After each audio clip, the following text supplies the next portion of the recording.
And it doesn't even matter how much cloud they consume. What matters is how much they spend on Microsoft.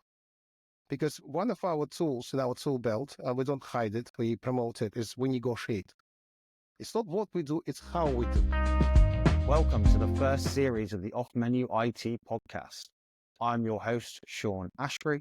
In this episode, we are focused on SAMexpert's FinOps and ITAM service offering, which is one of 9 episodes that you can enjoy this season. This episode was recorded on the 18th of October, and some of the proposed announcements may have already been released. This podcast is fully independent and does not accept payments from its guests. The mission is to help the ITAM community make better decisions through their own discovery. Let this maximize your IT budgets and improve your RFP process. Our guest in this episode is Sasha Golev, who is Head of Consulting and Services of SAMexpert. Sasha began his career in ITAM focused on Microsoft over 20 years ago. I knew him first as a candidate, but was always impressed with his knowledge, his enthusiasm, and obvious passion for the ITAM industry. You can see this in his posts, which if you do follow him, if you don't, please do, but if you do follow him, you can see the fact that he's sharing a lot of knowledge on Microsoft and FinOps specifically. He took the decision to focus exclusively on SAMexpert around 4 years ago, and today we'll be exploring that journey. Enjoy the episode. You are probably one of the most engaging Microsoft FinOps specialists out there. It's infectious, the post that you do in terms of the passion that you provide the industry. And yeah, it's an absolute pleasure to have you on this podcast. So thank you very much, Alex. And without further ado, hello. Hi, Sean. Thank you for having me today. That story was correct. We did meet first when I was still in my previous employment. I really liked the team. The problem is it was also going through a sale at that time, and I wasn't very keen on joining the bigger, more corporate environment. And yes, you're absolutely right when you said that I had this passion to share, and the job didn't let me. Every company has policies, social media policies, marketing policies. You sometimes can hear stuff like, we would love you to talk and write articles, but we have other people to promote, other priorities, so you kind of feel cornered. And I'm a passionate person. And the other problem is I'm also a serial entrepreneur. That employment was the longest employment in my life. It was very unnatural to be employed. Still, I came to you looking for a job. Yep. Well, I mean, most people probably don't realize what you can do when you go off by yourself, I guess. You took the plunge. Well, thank you for mentioning this. You know, like Gary Vee and other influencers tell these days, go for your passion. Everybody can be an entrepreneur. I understand where that comes from, but my opinion is, I would say, if somebody comes to me with a question, should I become an entrepreneur? My first answer would be, no, you shouldn't. When you even ask this question, it means that you have your doubts. I realized that there are 2 types of people. Ones who could do entrepreneurship and the other ones who are much better off being in an employment environment, because these are completely 2 different lifestyles. It's not an easy switch. You need to, as you said, you need to be ready to take the plunge. No, well, fair enough. Well, you have done very, very well from the outset. It's infectious, as I mentioned, the passion that you have. So, Sasha, who are SAMexpert and what is your product? What's your service? Well, we're a team of, we started as 2 people, now we're 10. And we effectively manage everything that is related to Microsoft licensing, and now even more Microsoft relationship. 90% of which is on the commercial side, which means negotiating better discounts, cutting costs, avoiding audits. If there's an audit, going through an audit with flying colors. So, and one of our core principles is we are independent deliberately. We don't sell anything. We're not Microsoft partners. We're friendly to Microsoft, but we don't play their game. We're on our own. And this is very niche, very focused. It's all about cost savings on Microsoft. And I mean, to go back to your posts and what you share out there, I do notice that you are very much, you call out Microsoft if they do something which is perhaps, well, not wrong or right, but that people should be aware of. And I guess that's what the partners and the resellers can do. So truly independent. What drew you to the industry in the first place? And secondly, what drew you to create SAMexpert? Microsoft did. Well, my previous business, as I said, I'm a serial entrepreneur. My previous business was an IT security company, and nowadays it sounds funny, but in around 2003, nobody could give a damn about IT security. It was an absolutely new, very foreign concept for many companies and many IT teams, and we tried hard, and it didn't sell well, and we were looking for new opportunities. And I was in one of the regional Microsoft offices, and a friend of mine came to me who was working for Microsoft, and he said, "Have you heard about software asset management?"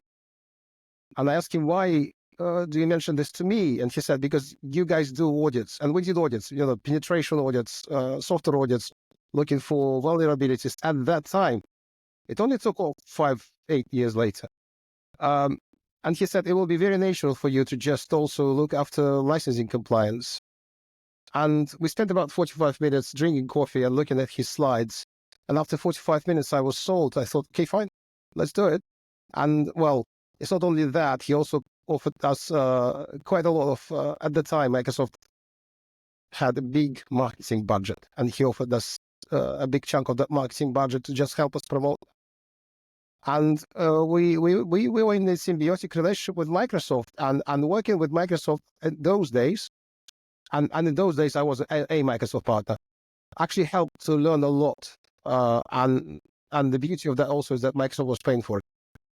And that's the reason why I opened this company, is because with all this baggage of knowledge, I think doing anything else is just a waste of it. Because we have this knowledge, we have this experience, me and my business partner, and now the team that we hired, some of them are ex-Microsofties as well. We know so much. We have that passion to help. Why let it go to waste? You kind of had touched on it partly, but what was the moment when you realized you yourself could offer a unique, valuable service as SAMexpert? There were two moments. And I'll explain. So the brand is relatively old. I registered the domain itself in 2009. You can check who is. You can see the history, the domain's history. And that is the first time I realized that I can go more public. I can create content. At the time, it wasn't YouTube. It was more about articles and speaking at conferences, promote the whole idea of software asset management. We did a lot, my previous team, for that. And that was the first moment. And then when I took that job, after that, I realized that I just want to go back to that. And it actually, it was half planned, half coincidence that at that particular time, I had so much inside me that I wanted to share, that I wanted to do on my own. It just kind of coincided with the moment when I was ready to quit, when I was looking for a new job or any change in life.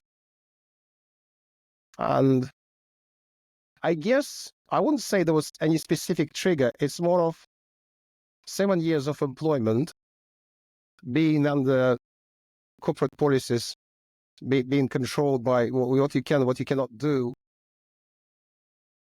And if you're passionate, that it's almost like a volcano. The magma accumulates. At some point, it needs an exit. And to be honest, I even think either you give it that exit, or you end up in a mental institution. That's a great story. I mean, your entrepreneurial spirit can hold you down. And had to break through.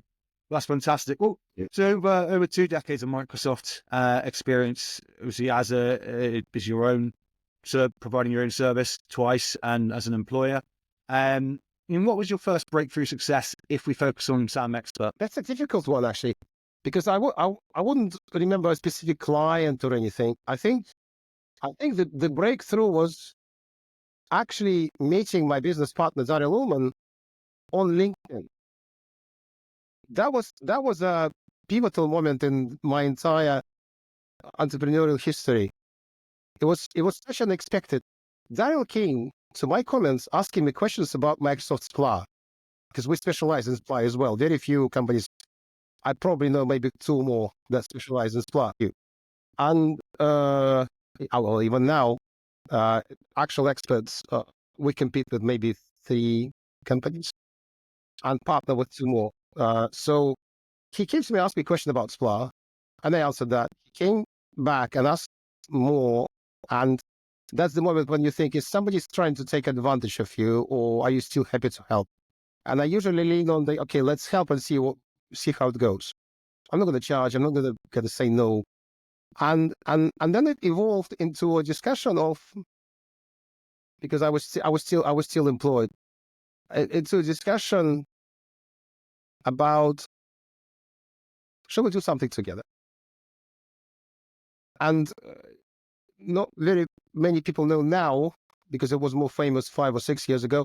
Daryl was an author of a book called Negotiating with Microsoft, which already saw 2 editions. And we decided to work together on a 3rd edition, which, by the way, we then abandoned because it's just, the moment you finish it, it's already not up to date. This is how quickly this evolves. But I think meeting him and meeting somebody who had a very similar business before, he had a company called Emerson, he sold it in 2017, was one of those, it's not epiphany, one of those pivotal, what's the word I'm looking for, important, I don't know, unique, lucky moments that may change your entire career. And I'm very glad that we partnered together, that we started that. And that then synergy between us, plus the YouTube channel that wasn't even built as a sales channel first. I was just trying to share my knowledge, started bringing leads. That's when it clicked. And then just clients started coming in, and there was I wouldn't call it any particular client that would change the trajectory of the company. We're doing pretty well on our own. But the 2 of you together, 2 minds, 2 both incredibly passionate about Microsoft licensing. So you mentioned quite a few services there, obviously SPLA, Microsoft licensing is in general, and FinOps. But what would you suggest is your core focus or product or service? We have 2 target audiences. One is enterprises. The other one is service providers, regardless of their size. And I would call 2 core services we're focusing on. So I think it's not a secret, and that should be quite obvious, that these days, we call it FinOps because it's just a cool name. What we effectively do is what Gartner calls cloud unit economics. So we look after that, after the financials. We don't do the entire FinOps process stack, because FinOps, for those who don't know, is effectively DevOps with a financial cherry on top. There's a lot. There's a lot that is not necessarily cost related. It's good discipline. It's fine, but we don't claim we actually do FinOps. So we have it on as a keyword, so people can find us on Google. But effectively, as I said, what we do is we will look at the particular costs, simplify that cost-saving process as much as possible. Look at the strategy, and this is our core. This is where our focus in 2025 will be. That for enterprises, for service providers, or we're moving off audio defense, which is as you may understand, is a reactive business. We're developing our own in-house IP around improving the business of a service provider. from various compliance points. Only that sector, not everything. We don't look at electricity, don't look at networking, just that kind of compliance and cost side of the service provider business. This is another offering. We call it peace of mind as a service. So effectively, these are the two vectors, one for each target audience, where we'll focus in 2025. Okay, so you mentioned the focus there, cloud, economics, FinOps, and enterprise service. Are there any geographical areas where you focus on, or sort of niches where you're seeing most traction in terms of industry, sort of sectors, for example? Again, to target audiences. If we look at service providers, I think the biggest divide in the service provider industry is between software as a service and everything else. We realized recently that these are completely different audiences with completely different sets of headaches and approach to business and the effect of licensing on their business as well. So in that case, we think we're more positioned for infrastructure as a service and platform as a service providers, those who provide data centers, large hosting platforms. SaaS companies still, we still work with SaaS companies, but we're still learning. I must say that. In regards to enterprises, size matters more than the industry, because obviously, when you've been in this for 20 years, we've all worked with retail, we worked with banking, investment, manufacturing. So if you look at the clients at our website, you can see that they have a massive range of verticals or niches, as some call it. I would say that there's a particular niche or industry that benefits more from our services. And it doesn't even matter how much cloud they consume. What matters is how much they spend on Microsoft. Because one of our tools in our tool belt, we don't hide it, we promote it, is we negotiate. It's not what we do, it's how we do. It's the tool. And it's much easier to negotiate when an organization spends 5 million a year with Microsoft and up 100, 200 million. As opposed to still a sizable organization that only spends $1 million.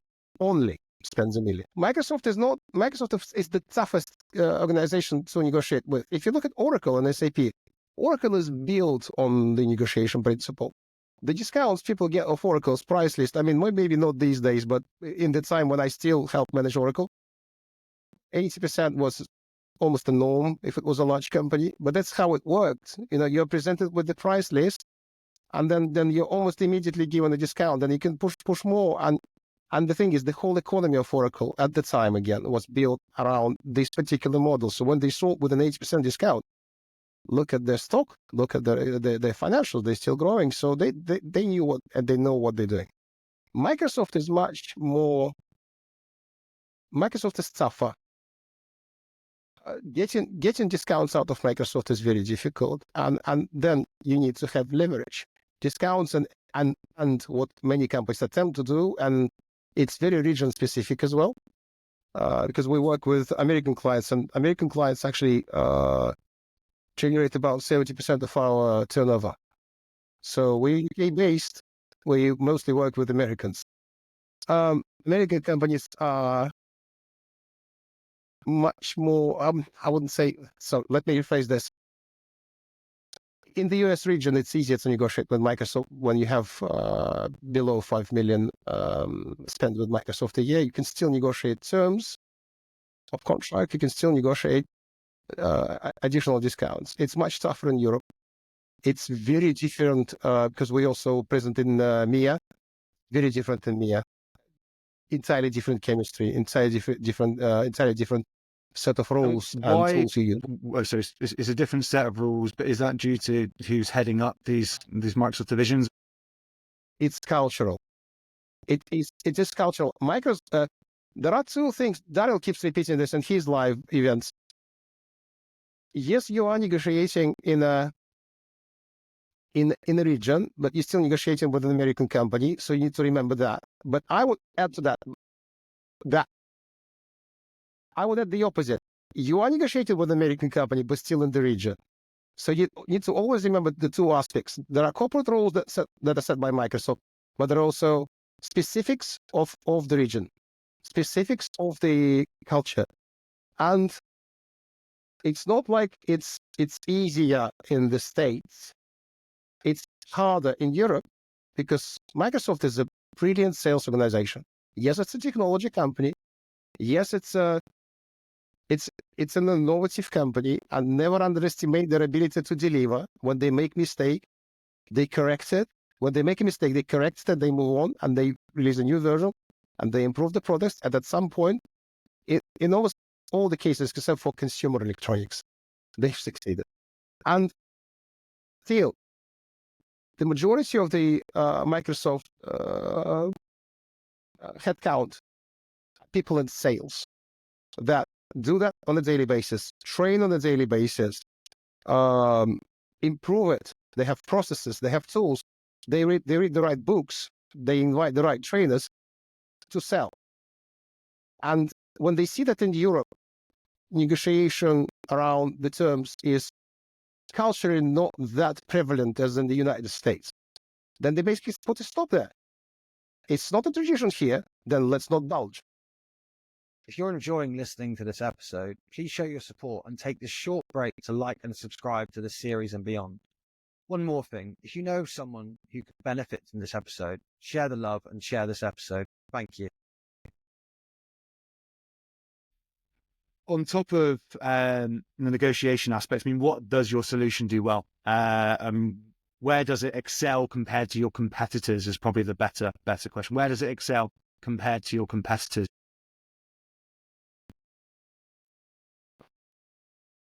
Well, we have multiple solutions. I think where we excel is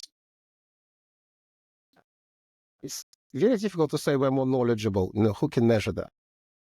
It's very difficult to say we're more trustworthy. Who can measure that? Everybody has it on their flag. People trust us. Of course they do. You're still in business. People trust you. Companies trust you.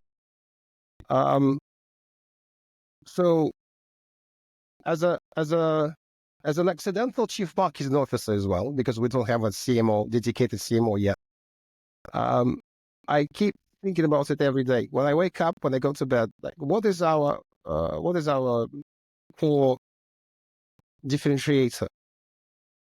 And I asked around. I just decided to ask people that I know. And exactly my previous employer, Chris Golev, he said, Alex, I think what differentiates you is you actually give a damn. Truly, really give a damn. You're fanatic. And I think that's what differentiates us. We are fanatical about our results. And we're not always paid success fees. Sometimes it's a fixed fee, and we still want to achieve because that's what it makes it fun. It may sound strange, but at least for me, having fun in what I do is more important than money. I see that. I definitely see that in your posts. You are incredibly passionate about it. I can see you have fun with your posts, and it comes through. I mean, you don't. You would say you're prolific on social media. It's probably a fair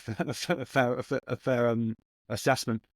You post a lot. If you let me just touch on the competition, if you don't mind.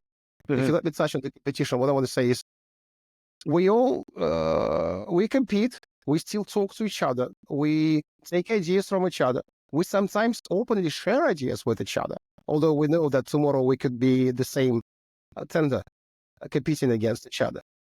And that sort of finding a unique proposition is an everyday struggle of all these companies because we don't have that much competition. I could count them all on maybe one, maybe two hands. If I take the entire world except for Australia and New Zealand, that region, we don't touch that. They're all good people, and they know their stuff. Some are not as fanatical as us. That's what I want to say. Some have their own approaches. we have our own approaches. These approaches work for some, they might not for others. For example, we're very geeky about optimization, and not everybody in our industry still wants to deal with nitty-gritty optimization. But I'd rather approach a negotiation with a bill of 20 million as opposed to 25, because I managed to cut those 5 million by just basically getting my house in order before I go to negotiation. That it's the little. It's not one simple advantage. It's the combination of little details here and there that makes you stand out. So what is the largest EA that you've been involved with for Microsoft? What is your typical EA? Yeah, I can give you an example. When we were still a band of two in the first year, the largest EA we did was 100 million a year. It doesn't matter, because approaches are different. The size of the team may be important for a large customer, not because you need more people to deal with a larger EA. It's just a large company, large client is more comfortable working with a larger team because there is replaceability. They don't want the risk associated with, I don't know, me getting COVID.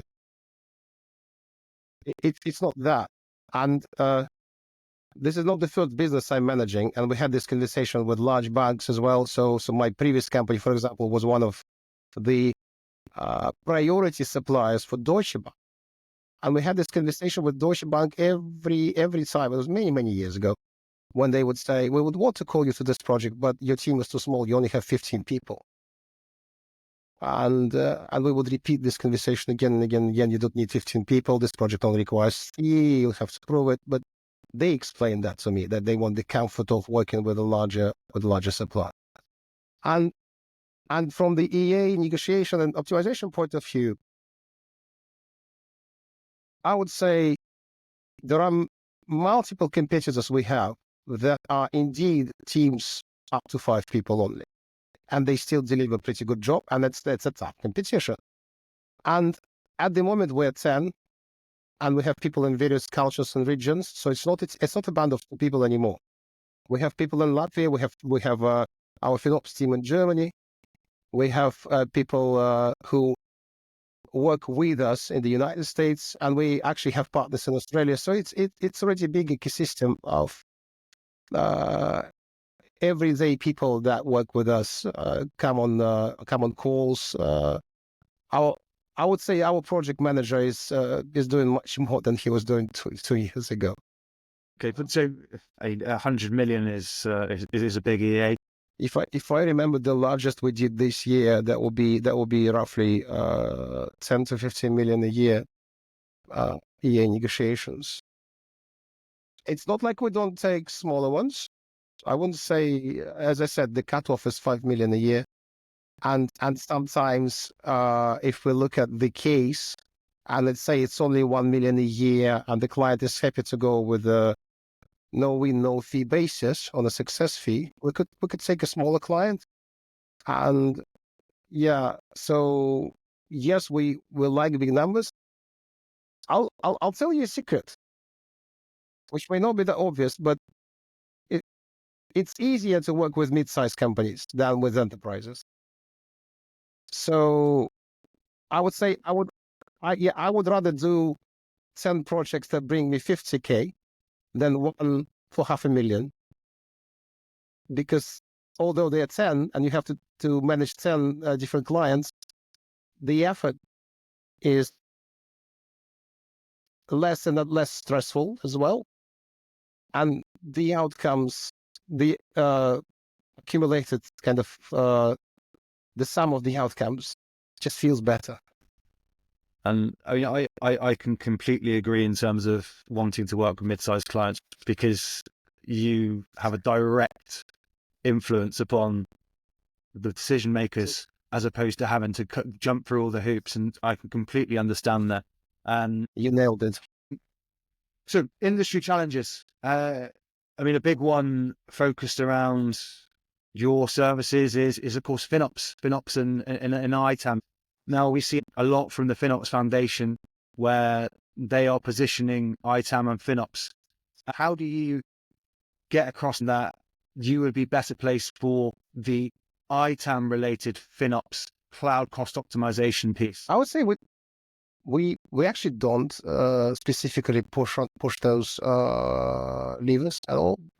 Procurement managers and CFOs, they understand the value. We don't have to prove it. They understand the value of somebody who's been working around Microsoft and the Microsoft ecosystem, ever evolving for so many years. Because from the cost saving or cost management perspective, all the changes is the tools. The business approach, the business principles, the negotiation principles, they all remain the same. It's the details that change. And we don't struggle to prove our value. I had my imposter syndrome doubts that we will have to struggle with it. It's been a conversation for the last year about, are we in the right position? Will we be met by the market where we did not establish our brand initially as a FinOps company? We're transitioning into that. No, it's not a problem. You look at every consultancy service provider out there at the moment, if in SAM, they're all trying to push that FinOps focus, aren't they, at the moment? I mean, it is a way that ITAM is evolving in multiple ways, but certainly within FinOps. Can I be cynical about it? Yeah. Because you have no choice. There is no choice. Nobody gives a damn about traditional software asset management. The exam we did on Microsoft licensing, we had an exam and we certified people just for kicks. It wasn't a profitable business. It was more of a marketing effort. That exam is outdated already. So only after 2 years, the industry at the moment is changing so rapidly, and Microsoft is making all the effort to try and almost suffocate the previous approach to negotiation licensing, and they're doing a very good job, by the way. So if you want to survive in this business, unless you are in a region that is not so keen to move to the cloud, like for example DACH, look at Germany. Germany is very careful. Germans don't just jump into the cloud. They calculate, they strategize, so they do it the right way. And in that region, traditional SAM still thrives. Traditional tools, traditional approaches. We still talk about licenses. Look at the UK. In the UK, without FinOps, you're almost you're almost out of business. So that move to FinOps is inevitable. But what I want to say is that not everybody will be able to survive in that, especially those who can't adapt. Because then again, I said it's not. It's easy. The approaches are the same. The details. It's managing those details is important. Being able to understand that difference. It's not an easy transition. But otherwise, as I said, there's no choice. You will see all the licensing companies rebranding as FinOps companies, if not in 2025, then in 2026. I completely agree with that. I'm looking, I review the job market and assess what's going on. You know what? I just want to add something that is a bit of a pain point. I think from looking at the clients right now, and that includes large corporations and mid-sized, especially large ones. There is a sad tendency, which we started talking about a couple of years ago. Now everybody also talks about it from the same point of view, is that for some reason, FinOps and ITAM teams are competing. They sometimes don't even talk to each other. And that is a shame. Well, first of all, it's stupid. It is. Because FinOps could be much better. I would say FinOps will deliver, and I guarantee it, FinOps will deliver better result if they tap in the ITAM knowledge. ITAM will deliver better result if they understand how they can be useful in the cloud. So by all means, I want to keep those teams separate, keep them separate. But don't let them clash. They must cooperate. Mm-hmm. With that, the FinOps Foundation are doing a good job of trying to promote it. But again, conversation is just a start, isn't it? integration is what needs to happen. You're missing on the money. I'm very brutal, very simple. You're missing on about 10 to 20% of additional savings if your ITAM and FinOps teams are not talking to each other. It's a fact. So, right, over the last few years, what have you learned from your journey? And I guess with this, is there anything that you would do differently? Yeah, man, and I wouldn't do anything differently. It's just the life lessons. What I learned most recently is working with good consultants is very difficult.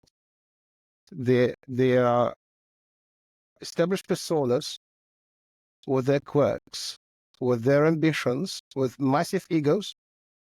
And if you want them to work in your team with you, and you want to benefit from what they bring in, and they bring in a lot, you need to sometimes suppress your own ego and let them thrive.